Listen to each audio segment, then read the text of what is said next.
안녕하십니까. 오늘도 좋은 날 주신 하나님께 감사드립니다. 오늘은 복종하는 의지 두 번째 시간입니다. 자아란 무엇입니까? 이것은 지극히 대답하기 어려운 질문입니다. 또한 어떠한 답변도 완전한 답변이 될 수 없습니다. 그렇게 자아가 이야기하기가 넓은 영역을 차지한다고요. 정말로 왜 그러냐면은 생각해보세요. 수십 년 동안 사는 것이 다 자아인데 다예요, 다 여러분. 무슨 프로로 99%고 1%는 아니겠지. 내가 교회 가서 이렇게 신령한 일을 했는데 그것도 자아라고. 아니에요. 여러분, 그렇게 자꾸 협상하려고 하면은, 자기 자신에게 협상을 하려고 하면 영의 사람 되기는 힘들어요. 하나님한테 여러분들이 직접 말씀드려서 허락받고 하나님의 지도인도 하신 대로 행위를 한 것 빼고는 여러분들이 하나님이 직접 하나님으로부터 받아서 행위한 그걸 빼고는 나머지는 다 사단이에요. 마귀예요. 그렇게 생각하셔야지 여러분들이 내가 도저히 살아날 구원을 받을 수가 없는 존재구나 하는 걸 여러분들이 빨리 알고 그걸 정말로 그 마음을 진심으로 하나님한테 고백을 해야 돼. 근데 이게 어려울 거예요. 왜 어렵냐? 특히 교회에서 항정직 되고 또 목사님 되고 목사님 중에서도 막 큰 교회 목사님 되고 그러면 이건 정말로 어려울 거예요. 내가 이만큼 이렇게 일을 많이 해놨는데 무슨 소리냐? 어디 그게 하나님이랑 일했어요. 자기가 한 거지. 자기 열심을 내고 자기 꾀를 내고 자기 지식을 총동원하고 자기 그냥 그 인간적인 방법을 다 동원해서 교회를 키웠는지 모르지만 교인을 숫자를 늘렸는지는 모르지만 반대로 하나님께서는 교회 키운 것과 교인 숫자 늘린 것은 그렇게 중요하게 생각하지 않아요. 당신이 내가 맡겨진 의탁해준 그 심령들, 그 양들을 너 진짜 하나님이 나에게 얼만큼 소개를 해서 내가 원하고 내가 하고 이끌고자 하는 좁은 길로 이끌어서 하나님을 소개해서 하나님을 만나고 하나님을 경험하고 하나님을 체험하며 하나님과 관계하는 사람이 과연 몇 명이나 네가 만들었느냐, 이게 제일 중요하다고요. 목사님한테는 그것이 제일 큰 물어보는 문제 중에 그거부터 제일 먼저 하나님이 물어보실 거라고 봐요. 너 교회 얼마큼 키웠냐? 교회 니네 평수가 몇 평이냐? 너 돈 얼마 들여서 교회 졌냐? 이거 안 물어봐요. 하나님은 그거에 관심이 없어요. 사람이 멋진 것, 휘황찬란한 거 좋아해서. 요새는 교회도 찬양대도 노래 잘하려고요. 예? 전문으로 전문으로 프로 성악가들 한 달에 그것도 사례비라고 그러잖아요. 얼마씩 주고 그 사람 월급 월급 받아가면서 그 찬양이 아니요. 노래해주러 오는 거예요. 노래해주러. 물론 그렇지 않은 교회도 있을 수 있어요. 10만 명씩 되는 교회야 찬송가 성가대 하려면 얼마나 절차가 까다롭겠어요. 응? 뽑아가지고 하겠지. 그렇다면 몰라도 그렇지 않은 교회는 무슨 칸타타나 이런 거 할 때 나 찬양대 오래 했어요. 그래서 찬양대 대장 단 사람인데 뭘 그래. 그러니까 칸타타 같은 데 할 때 보면은 노래하는 사람 실력 없으면 잘하는 사람 데려와요. 그 지휘자가. 그래가지고 또 성가대에서 또 그 사람 얼마 줘요.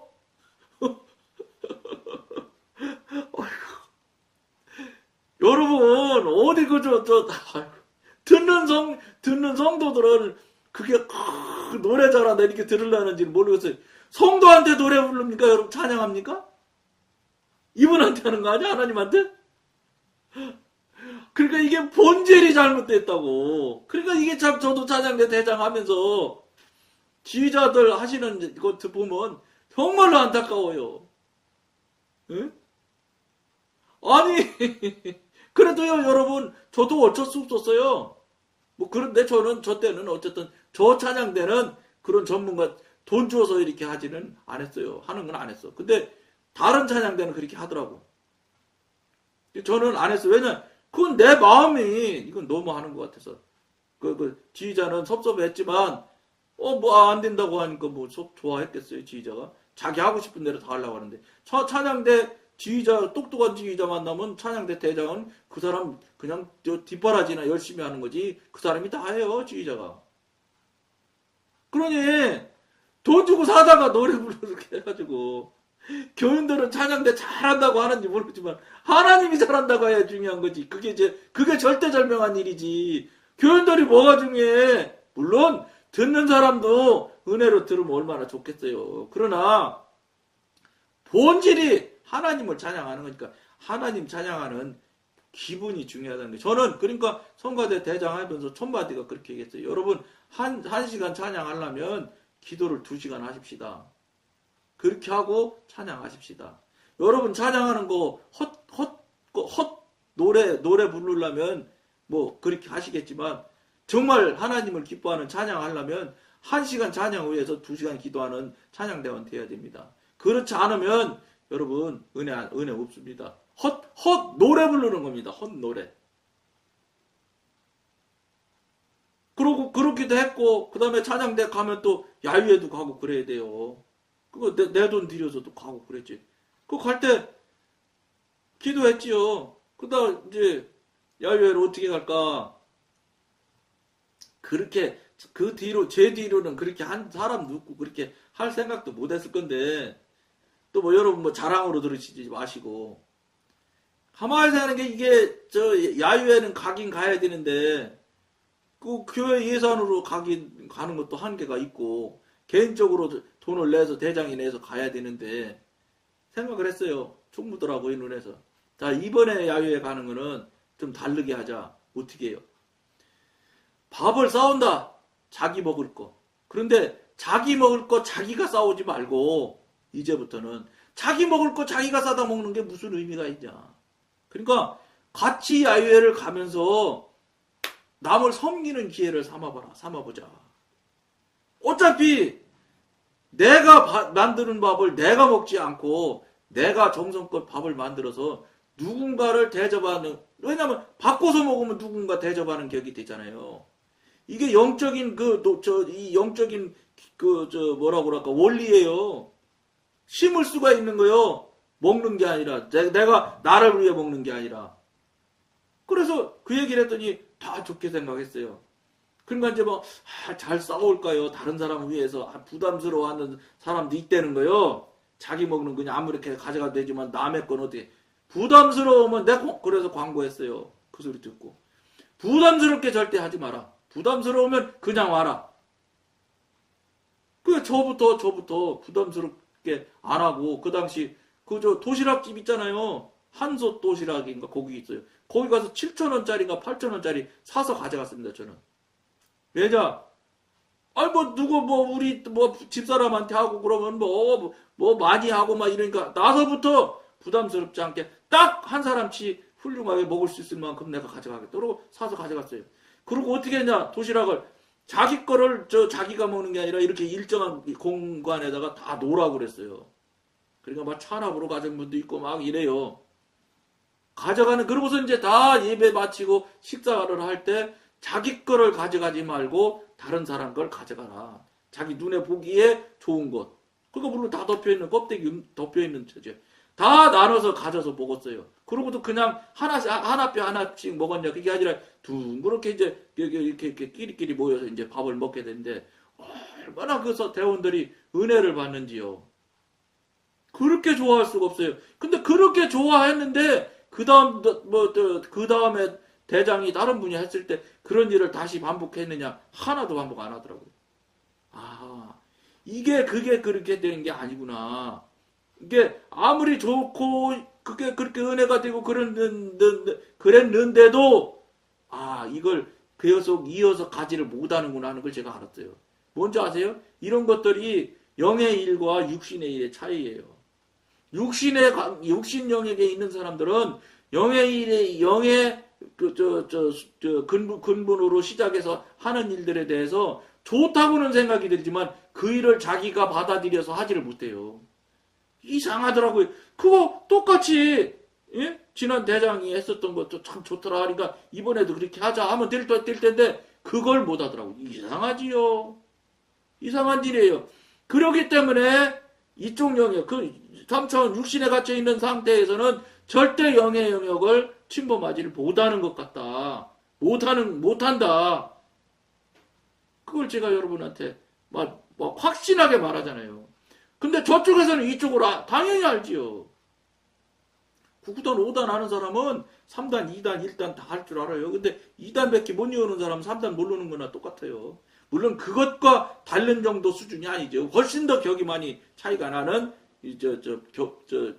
차이가 엄청난 영역 차이죠. 너무 뛰어넘을 수가 없는 영역이에요. 9단, 2단과 3단이라고 하면 그런 만큼 차이가 아니다 이 말이지. 훨씬 더 차이가 많은 영역이 다른 그런 영역이라는 거예요. 그러니까 저쪽에서는 이쪽으로 올 수 있을지 몰라도 이쪽 육신에서는 영의 쪽으로 절대 가지를 못하더라. 못하는 게 아니라 그걸 보여주고 실제 경험하게 하고 체험을 해줘도 그 방법을 동의를 못해서 못 해내더라고요. 왜냐 제가 되고 있었던 분이 총무했는데 그분이 대장 누가 했으면 좋겠냐고 그래서 그분 추천해서 그분이 총무까지 했으니까요. 우리 성가대 총무했다가 대장 됐으니까 당연히 너무 잘할 거 아니에요. 어떻게 했는지 뭐 방법이나 뭐 이런 거 너무 잘하는 분이죠. 그런데도 못하더라고. 안 하는 게 아니에요. 못하는 거더라고. 뭐냐 이렇게 차이가 많아요. 여러분들이 지금 영에 대한 이야기나 육신에 대한 이야기에 대해서 두 가지에 대해서 너무 내용을 모르기 때문에 에이 그럴 리가 있어. 무슨 소리야.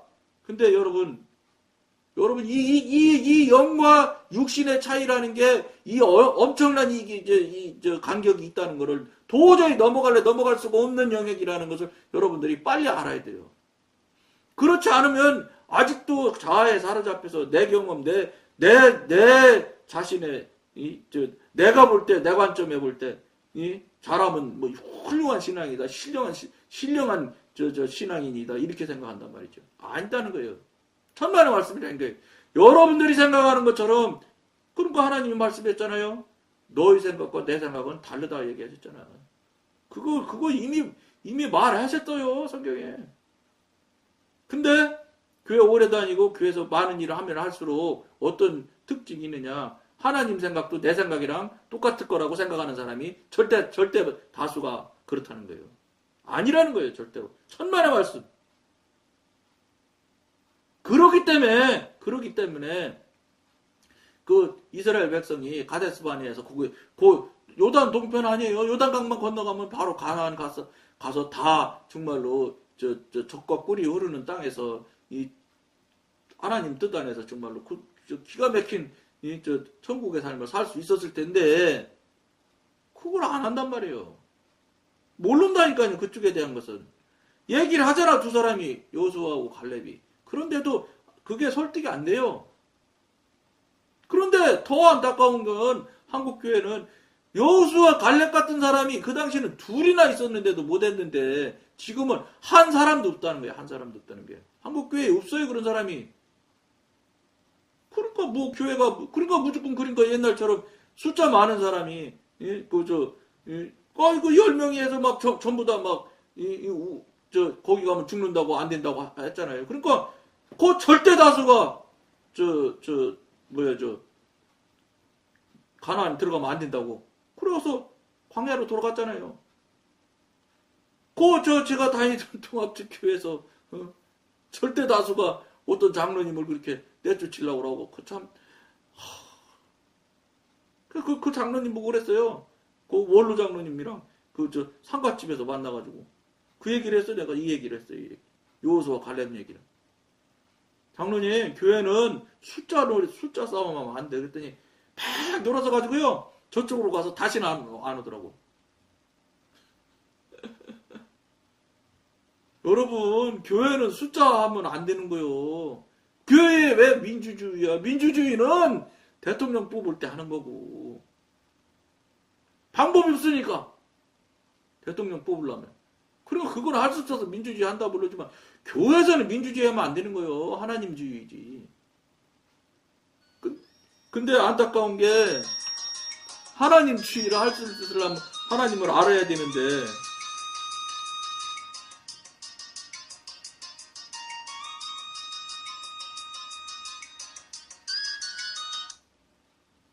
하나님주의를 해야 되는데, 하나님 이야기를 할 수 있는 사람이 없기 때문에 지금 한국교회가 정말로 어려운 길로 가는 거예요. 여러분, 전화 와서 미안해요. 이것 때문에 또 이것 갖고 따지고 섭섭해하는 사람도 있을 텐데, 제가 여러분한테 말씀드릴게요.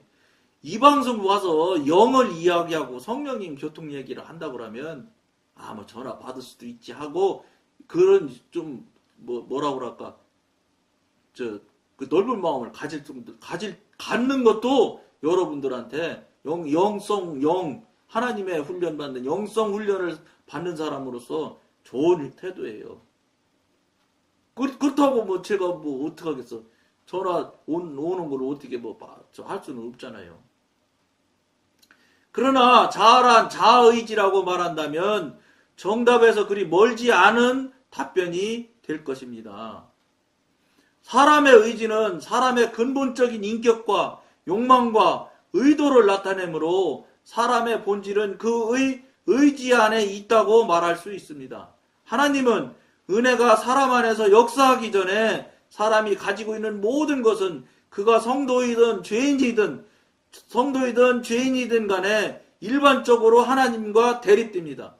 그것은 사람이 자연적인 존재로서 하나님의 생명과 매우 상반되기 때문입니다.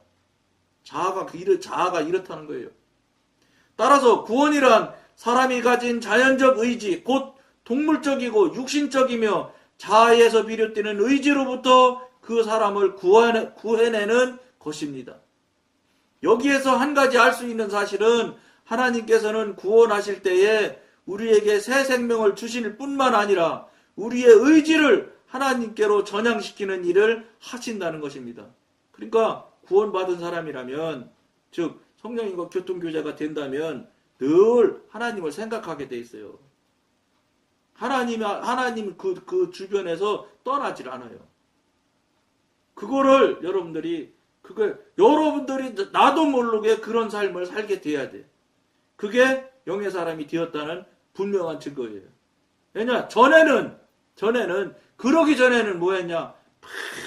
자기 육신, 자기 개인적인 생각, 그러니까 자기 사람의 생각에 갇혀서 교회 나왔는데 교회 안에서도 목사님 설교 들으면서 자기 먹고 살 궁리하고 자기 좋은 생각하고 그러잖아요. 그 설교나 제대로 듣습니까? 그게 여러분들은 설교만 그럼 잘 들으면 되냐? 그렇지도 않은 거지만 어찌됐든 그 영역 안에, 사단 영역 안에 있기 때문에 그런 거예요. 그게 하나님의 사람이 돼서 하나님으로부터 거듭나고 구원돼서 이렇게 해서 나가는 사람 같으면 그렇지가 않아요. 그러니까 다른 걸 지금 이야기하고 있잖아요.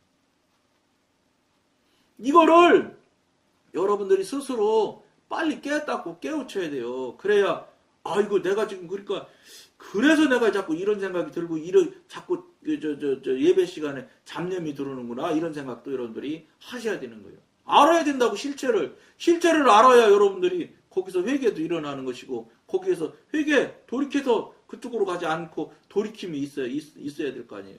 그래야 여러분들이 그 많은 시간 동안 해왔던 그 습관적인 종교놀이, 습관적인 교회놀이 했던 그거에서 벗어날 수가 있지, 그 잘 못 벗어나요. 그게 얼마나 재밌고 좋은데, 특히 항전직이나 되고 교회에서 장로라고 그럼 장로님이라고 그러면 그냥 장로님 그러면서, 그러니까 얼마나 그게 달콤한데, 그 대우받고 이렇게 해주는 거. 사람이 이게 왜 그런지 알아요? 왜 그런 걸 좋아하게 되는지 알아요? 육신이 있기 때문에 그래요. 육신이 뭐예요? 육신에 대한 사단이 있거든. 그러니까 사단이 거기에 춤추게 만든단 말이에요. 기분 좋지. 그리고 겉으로는 흡적하고 속은 그냥 이제서 나를 알아보는군, 이렇게 얘기하는 거죠. 안타까운 일이죠. 이런 것들이 여러분들이 스스로 돌이켜서 이게 내가 그렇게 생각하고 그렇게 행동했던 게 이게 잘못됐구나, 이걸 빨리 여러분들이 느끼고 깨우치는 계기가 돼야 돼요. 잘못된 거잖아요.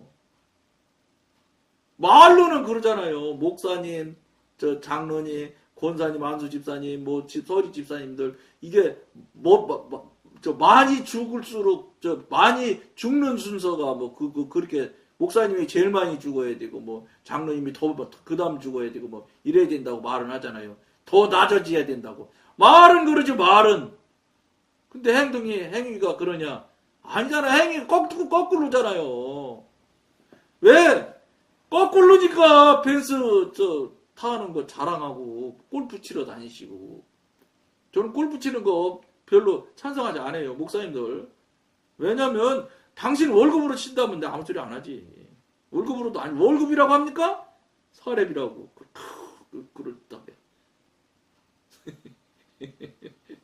아니 어쨌든 시간에 그 사례비로 가서 골프 치시면 되지. 근데 그렇지 않잖아요. 다 교회들 갖다 치고. 그리고 그냥 목사님들 그냥 자녀분들 다 유학 보내고 돈이 어디서 그렇게 많이 나는지. 목사님 월급으로는 유학 못 보낼 거요. 다 교회 돈으로 보내주잖아요. 아드님 따님들 가셔서 유학 가셔서 쓸 돈 용돈까지 다 교회 돈으로 보내는 거 아니에요? 목사님들 전화비 다 그 아들이랑 통화하는 국제 전화비 다 교회에서 돈 내주고. 에이. 물론 그러지 않은 목사님 있어요. 그러지 않은 목사님 계세요. 그러니까 그런 분들은 존경받잖아요. 존중이 아니라 존경까지 받는 거예요. 존경. 그걸로 목사님이 존경받아서는 안 된단 말이에요. 사실은. 성령님의 이야기를 전하고 성령님의 말씀을 교통하고 교제하는 것을 전했을 때 거기서 나 정말 진심으로 이 내 안에서 이 깊은 저 밑에서부터 흘러나오는 존경을 받아야 그게 진실한 존경이지요. 권세자 앞에 납작 엎드리는 게 무슨 존경입니까? 한국교회의 목사님이 다 권세자지 어디 겸손한 층이 어디 있어요. 대통령보다도 더 세신 분들인데 하나님께서 우리에게 새 생명을 주시는 목적은 우리의 의지를 하나님께 맡기도록 하기 위한 것이라고 할 수도 있습니다. 복음은 우리의 의지와 하나님과의 연합을 촉진시키는 역할을 합니다. 이에 이르지 못하면 사명을 다하지 못하는 것입니다. 여러분들이 명심하면서 잘 한 번씩 들어보십시오. 이게 지금 이제 영에 대한 얘기를 지금 우리가 계속 나누고 있기 때문에 글을 읽어주는 그 내용만이라도 잘, 제 말은 여러분들이 섭섭하시고 동의 안 하고 동조를 못해서 못 듣기 싫은 것도 있으실 수 있어요. 있을 거예요. 당연히 있죠. 교회 항존직이면 얼마나 자존심이 강한데요. 그러면 그 말은 혹시 그냥 넘겨 들으셔도 할 수는 없지만 글을 읽어주는 그 글은 명심해서 들으시면 여러분 굉장히 여러분 신앙에 도움이 될 거예요. 그래서 빨리 그 현재 상태에서 벗어나야 되지 않겠습니까? 거듭나지도 못하고 하나님과 교통 교제도 못하고 그러면서 나 잘났다고만 하면 그게 무슨 신령한 교인입니까? 그건 아무 소용없는 겁니다. 사람의 그저 뻗덕대는 참 교만하기 짝이 없는 교인일 뿐이지요. 여러분들이 그걸 명심하기를 권해드리면서 오늘은 여기까지만 하겠습니다. 감사합니다.